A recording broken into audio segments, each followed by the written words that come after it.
Ahora sí, vamos a seguir con uno de los casos quizás más fuertes que traté aquí en el canal. Es totalmente desgarradora esta historia, así que prepárense muy bien para lo que van a escuchar a continuación. Por más irónico que suene, este caso comenzó con un día totalmente soleado. Era el día 10 de marzo de este año 2026, una fecha que, digamos, alteró profundamente la brújula moral de Ciudad Juárez en México. Un hombre iba caminando normalmente cerca del kilómetro 27 de la carretera a Casas Grandes buscando latas de aluminio en un lote baldío. Y entre la basura nota un costal de Ixtle, de estos costales digamos como de rafia, que estaba totalmente cerrado con un nudo muy tosco. El hombre abre esa bolsa pensando que no sé, capaz hay algo de valor adentro, pero en su interior encuentra algo que jamás ni en sus peores pesadillas se podría haber imaginado. El cuerpo de un niño de apenas 1 año y medio se encontraba dentro de esa bolsa. Un niño al que absolutamente nadie en ninguna parte estaba buscando. Normalmente la sociedad funciona bajo la premisa de que si una persona desaparece, el tejido social reacciona, se hacen denuncias, hay alertas, noticias en los medios, etcétera, etcétera. Pero en este escenario en particular no había ni una sola alerta. Ese niño, a los ojos del mundo, digamos, era como una especie de fantasma. Un fantasma literalmente. Una vez que se denunció el hallazgo, la fiscalía comenzó a trabajar. Y en las primeras investigaciones descubrieron algo totalmente aterrador.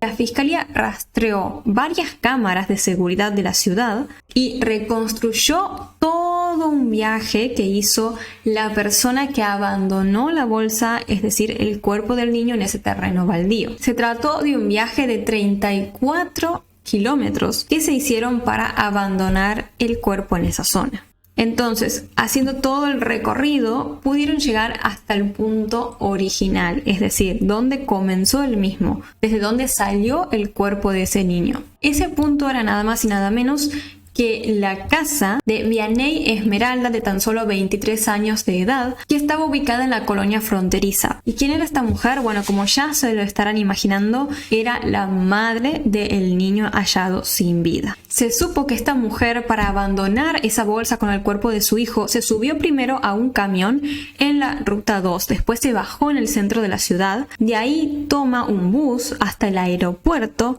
y ya desde ese punto se pide un vehículo de aplicación que la deja exactamente en ese terreno baldío donde el usuario encontró la bolsa con el cuerpo del niño. Y sí, a todo esto, a todo ese recorrido larguísimo que les comenté, esta mujer lo hizo cargando el cuerpo, cargando esa bolsa que contenía el cuerpo sin vida de su hijo. Cargaba la bolsa así como si fuera, no sé, que estaba llevando las compras del supermercado. Y sí, esta foto que están viendo ustedes ahora es real. Es la mujer cargando la bolsa con el cuerpo de su hijo. Días después, la policía detuvo a esta mujer, lógicamente, y ella confesó haber sido quien abandonó el cuerpo. Pero aquí viene lo verdaderamente fuerte de esta historia. Esta mujer originalmente, cuando declaró, presentó una coartada bastante pulida. Afirmó que estaba preparando todo para bañar a su hijo y que mientras lo hacía lo dejó sobre una pequeña cómoda. Salió un momento al patio y al regresar lo encontró en el suelo convulsionando. Según su versión, en ese momento el niño resbaló, cayó de una altura de unos 40 centímetros, se golpeó la cabeza y perdió la vida así de forma instantánea. La mujer dijo que eso, todo lo que pasó, la asustó tanto que fue por eso que tomó la decisión de meter el cuerpo en la bolsa y abandonarlo en el terreno baldío después. Pero claro, los forenses para ese momento lógicamente ya tenían el cuerpo en sus manos. Y la primera autopsia, la primera evaluación, mostró una historia muy distinta a la que había contado la madre. En primer lugar, se comenta que para que así la cabecita, aunque sea de un bebé, se dañe de una forma que produzca la muerte instantánea, tiene que haber sufrido de un golpe muy fuerte, con una fuerza monumental. No habría sido una caída tan pequeña como ella lo comentó. Se dice que en caídas accidentales domésticas, incluso las que sí terminan resultando fatales, la muerte casi nunca es instantánea. hay un tiempo, como una ventana de horas desde el accidente hasta el fallecimiento, donde el niño puede presentar, por ejemplo, vómitos, llanto, lógicamente, y va perdiendo como de forma progresiva la conciencia. No es que es algo como fulminante y silencio y listo.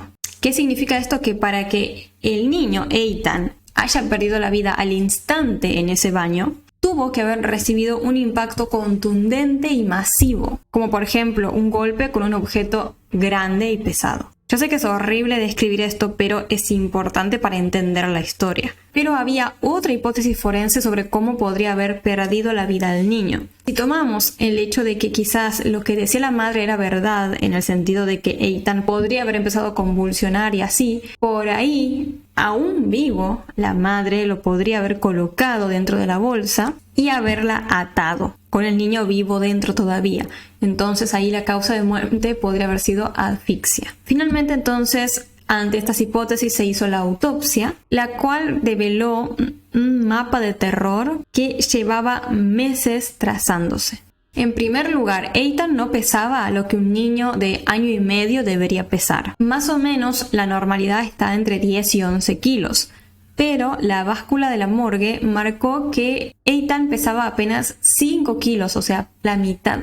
Y un déficit calórico de esa magnitud no sucede por saltarse un par de comidas. Estamos hablando aquí de una privación sistémica y prolongada que literalmente le detuvo el desarrollo celular. Pero esta era tan solo la punta del iceberg. Hay muchos detalles que son muy feos que no quiero mencionar, así que les voy a tirar así como generales. Por ejemplo, se dice que el cuero cabelludo del niño presentaba zonas severas de alopecia, pero esta alopecia estaba dada por un desprendimiento por tracción. Es decir, no es que se le cayó el pelo por alguna enfermedad, sino que el cabello le fue arrancado a él a tirones. Y la evidencia pericial cerró todo este círculo cuando encontraron mechones enteros de pelo adheridos a la ropa de la madre y en el piso del baño. A este niño, a Eitan, además también se dice que le faltaba un dedo del pie. Y este es un detalle en verdad atroz. Se sabe que cualquier médico que recibe a un bebé con una amputación de este tipo está obligado por ley a activar un protocolo legal y dar aviso al Ministerio Público. Pero por supuesto no existía ningún registro de Eitan en ninguna clínica. Entonces, ¿qué significa esto? Que esta amputación no se hizo en una clínica, en un contexto médico. Bueno, no me quiero ni imaginar en realidad cómo fue que terminó sucediendo. Entonces tenemos una combinación de un montón de cosas espantosas que demuestran una violencia crónica y sistemática en contra de Eitan, no un accidente aislado. De esta forma se derrumba por completo el mito de la madre, que dijo que perdió el control una tarde, se descuidó y terminó pasando lo peor.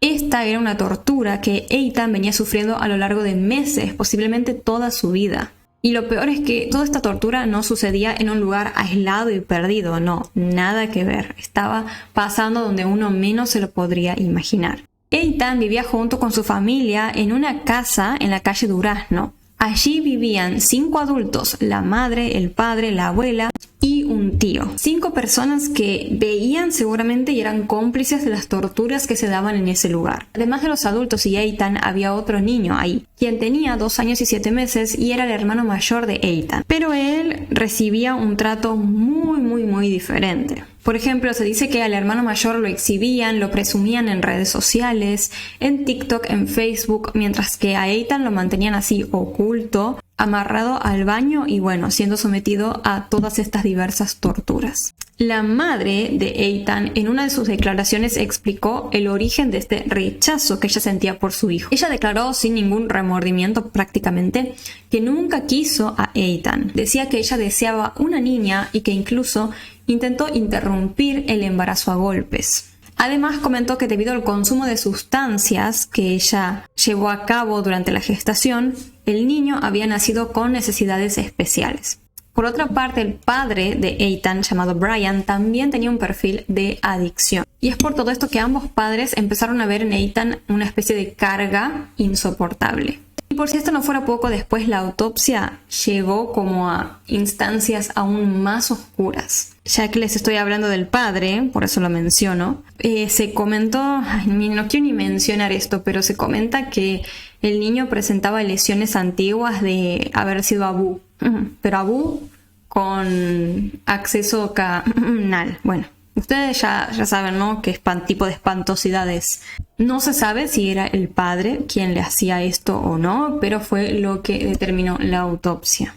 Entonces, tenemos hasta el momento unos padres que se mostraban en redes sociales literalmente como los mejores del mundo, que presumían a su otro hijo, que nada, se presentaban como personas normales que amaban a su bebé, pero aparte tenían otro hijo que estaba en las sombras, y no solamente eso, se encontraba encerrado en el baño y siendo sometido a todas estas torturas de forma constante en una casa donde vivían 5 adultos, 5 personas que no hacían nada para evitar la situación.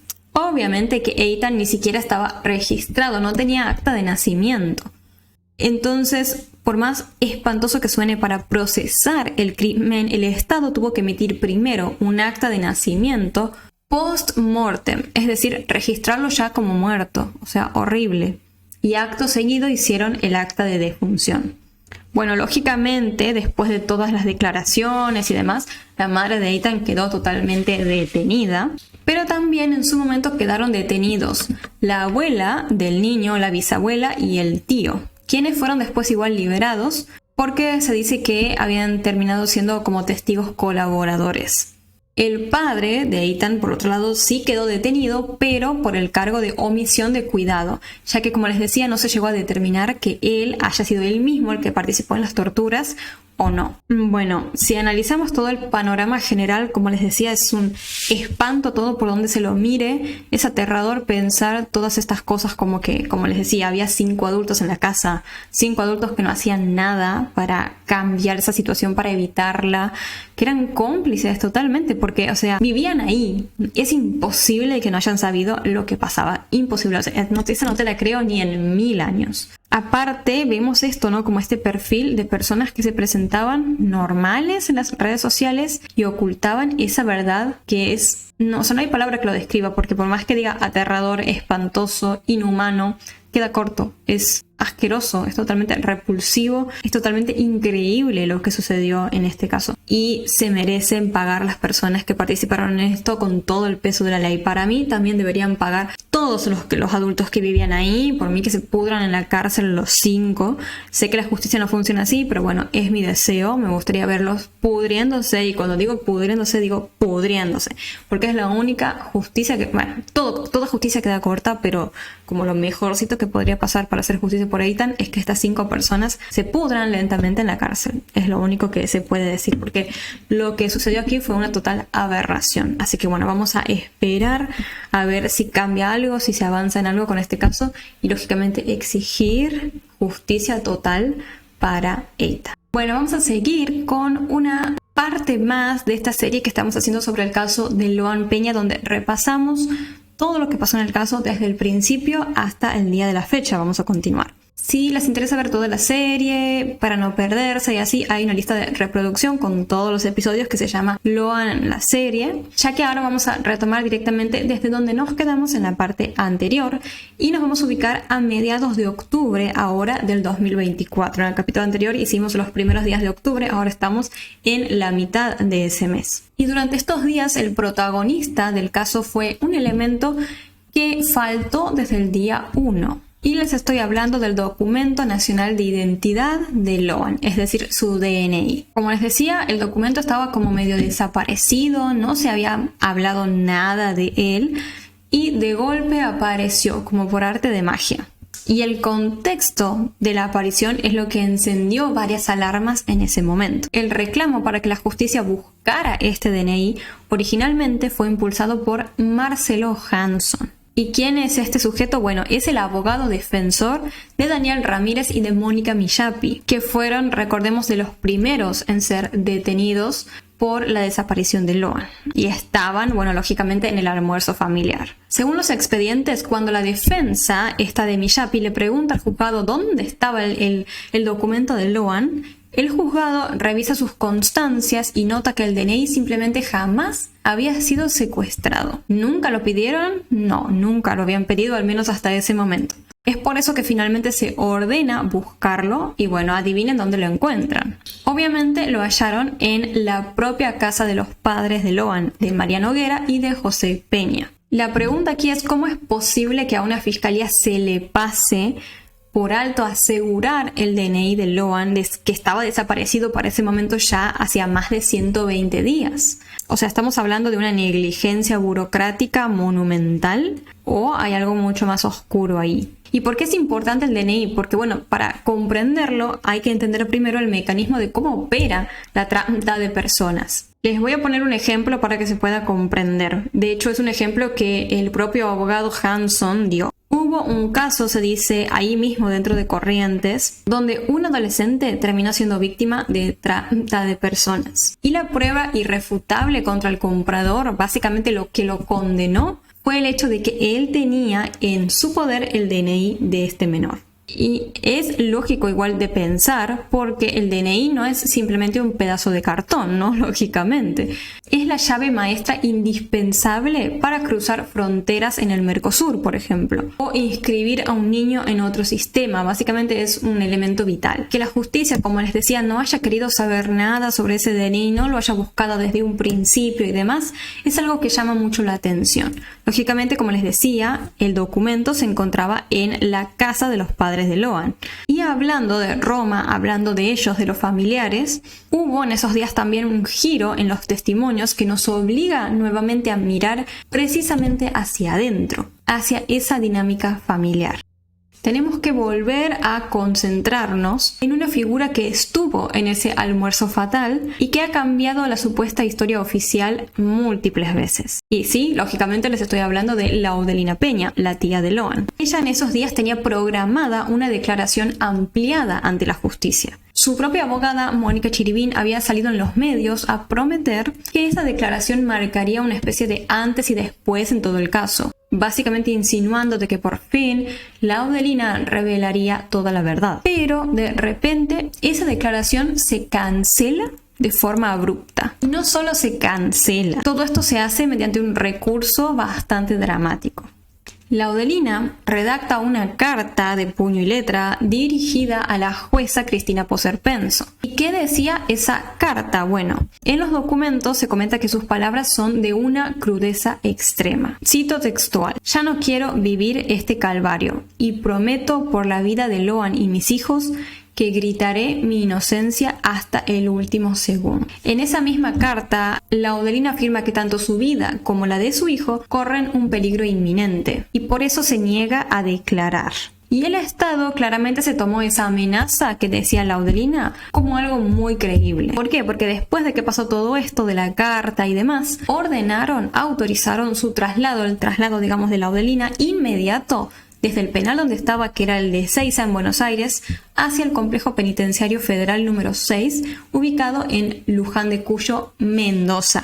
O sea, se cruzó gran parte del país. Literalmente trasladaron a Laudelina a más de 1000 kilómetros alegando razones de seguridad. Y aquí es donde la psicología de este personaje tan particular que es Laudelina nos obliga un poco a detenernos y repasar un poco las versiones anteriores que ella dio, como para que no se nos haga tanto laberinto. Primero dijo que Loan había sido atropellado por la camioneta de Pérez y Callava, la famosa teoría del accidente. Y después, en relación al botín de Loan que se encontró, bueno, ella en un momento dijo que alguien le había dado el zapato para que lo plante en ese lugar y desviar la búsqueda, etcétera, etcétera. Después Laudelina se retractó de esto, diciendo que fue un invento bajo presión de su ex abogado Codazzi, y con esto pasó a señalar a otros adultos que estaban presentes ese día, como por ejemplo Ramírez, Benítez y la propia Milla. Cambia constantemente, como podemos ver. Entonces, ¿qué estamos viendo aquí? Estamos viendo quizás a una Laudelina que es una mente brillante que se encuentra como manipulando todos los hilos como quiere, o en su lugar realmente estamos frente a una persona que estaba verdaderamente aterrorizada, sin recursos y siendo silenciada posiblemente por actores de un poder gigantesco. Esas son preguntas que, no sé, son como la pregunta del millón, que podrían definir básicamente el núcleo de la impunidad que hay en todo este caso. Mover a una interna federal cruzando gran parte del país, como se hizo con Laudelina, es un operativo logístico complejo. La justicia no va a hacer eso por un capricho, digamos. Cuesta dinero, recursos, tiempo. Básicamente para hacerlo tuvieron que haber reconocido de que el riesgo de que a Laudelina le pase algo muy grave era real, existía. Entonces, si pensamos en que Laudelina es efectivamente este personaje, este peón aterrorizado, víctima de todo esto, tenemos que hacernos la idea de que por ahí detrás de toda la situación hay un poder fuerte. Un poder que puede alcanzar a testigos claves, incluso dentro de las propias cárceles. O sea, es escalofriante pensar en ese nivel de influencia. Obviamente hay que recordar que Laudelina inventó todas esas versiones contradictorias en un vacío institucional. Pudo manipular toda esta historia desde un principio porque el entorno de las fuerzas de seguridad locales era tan caótico que simplemente nadie verificaba nada en las primeras horas críticas. Hay otro testimonio en el expediente que ilustra justamente esta fractura institucional y es el testimonio de Mónica Millapi, a quien tanto estamos mencionando en este episodio, porque sí, en esos días ella decidió hablar, declarar y confesar toda su verdad. Bueno, para esta segunda parte de la serie del caso de Loan que estamos haciendo, donde repasamos todo lo que pasó desde el principio hasta el día de la fecha, vamos a continuar donde nos quedamos en la primera parte, que es cuando a mediados de octubre de 2024, Mónica Millapi, una de las primeras detenidas, decide declarar y confesar toda su verdad. Mónica Millapi volvió a relatar toda esta situación de que en pleno desconcierto inicial, cuando Loan apenas había desaparecido, empezó a correrse efectivamente este rumor de que en realidad él ya había aparecido, que ya había sido encontrado. Dice ella que fue un momento de muchísima confusión, pero comenta que justo en ese momento, cuando empieza todo este rumor de que Loan ya había sido encontrado y no sé qué, observa a Laudelina hablando por teléfono con su hija. Y justo cuando empieza a llegar el rumor, es que Laudelina corta esa llamada. Su reacción es como inmediata, digamos. Ella empezó a llamar antes de que llegue el rumor, él mismo aparece durante la llamada y ahí Laudelina, tuki, corta. Según Millapi, este corte abrupto fue justamente así, sin dudarlo ni un segundo. Y además Millapi comentó de dónde provino ese rumor originalmente desde el principio. Y se dice que vino de un policía, o mejor dicho, un suboficial de la policía local, a quien le decían el loro. Fue él específicamente quien tomó la radio policial, que es el canal oficial de comunicación de la fuerza, y emitió el aviso confirmatorio. Se dice que él dijo textualmente por la radio: apareció Loan. Está bien, pero asustado. El ex comisario Walter Maciel, quien irónicamente hoy está detenido en la misma causa, declaró que a raíz de ese aviso por radio, él mismo movilizó ambulancias y se contactó con la familia. Luego, el propio Maciel dijo que por haber hecho toda esta movilización tras una falsa alarma, se comió una retada, vamos a decirlo para no decir malas palabras, no puedo decir como textualmente como lo comentó él.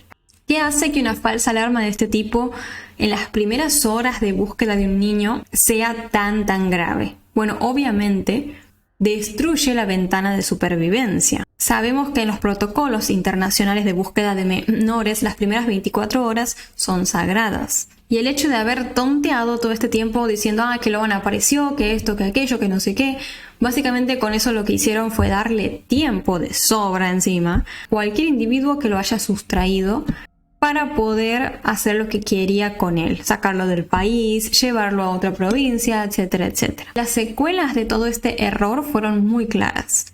Se comenta que el oficial quien originalmente dio el aviso supuestamente recibió amenazas de muerte después de todo este episodio. Amenazas gravísimas. Y según se comenta, jamás se investigaron a fondo. Jamás se averiguó bien quién había mandado esas amenazas ni nada. Después se supo que este suboficial se presentó ante la jueza del caso de Loan y desmintió sus propios dichos. Es decir, dijo que no era verdad el hecho de que Loan había aparecido. Ahora, ¿qué pasó en esos días también, además de estas declaraciones? El nuevo abogado de la familia de Loan, Juan Pablo Gallego, lanzó una acusación que terminó alterando toda la línea de tiempo que teníamos sobre este caso. En esta acusación, el abogado menciona al americano, este personaje tan particular. Y dijo algo muy interesante. Comentó que este americano ya andaba merodeando en la zona desde antes a que sucediera la desaparición de Loan. Además, la querella también sostuvo que toda esta organización criminal que se hizo en ese hotel, en ese famoso hotel donde se acuerdan fue el americano con los testigos y demás, está directamente vinculado con la desaparición original de Loan. Entonces, si nos llevamos por esto, no sé, todo pareciera medio indicar que hay una red de verdad internacional gigantesca manejando el caso. Sin embargo, surgió en esos días un informe técnico que nos obliga como a frenar con esta teoría. Un informe que fue bastante polémico. En esos días salió una perspectiva, se dio a conocer una perspectiva científica que sugería que todos estaban persiguiendo fantasmas y mirando hacia el lado completamente equivocado en relación al caso de Loan. ¿Y quién dijo esto? Fue la perito llamada María Lescano, y acuérdense de este nombre porque van a pasar cosas muy interesantes alrededor de esta persona en los siguientes episodios. Como que ella quiso dar a entender que toda esta hipótesis de la red internacional y demás eran tonterías nada más. Esta mujer, esta perito, fue, según se dice, una de las primeras investigadoras llamadas al lugar de los hechos. Curiosamente, fue convocada por nada más y nada menos que por el comisario Maciel. No obstante, esta mujer se enfrentó desde un primer momento con un enorme obstáculo a la hora de querer investigar la desaparición. Se dice que durante los días más críticos de la búsqueda, las propias autoridades le impidieron salir de la habitación del hotel donde ella se estaba quedando a llevar a cabo los peritajes pertinentes en el terreno. Cuando finalmente le permiten a la perito salir y analizar la evidencia física, llega a una conclusión tajante.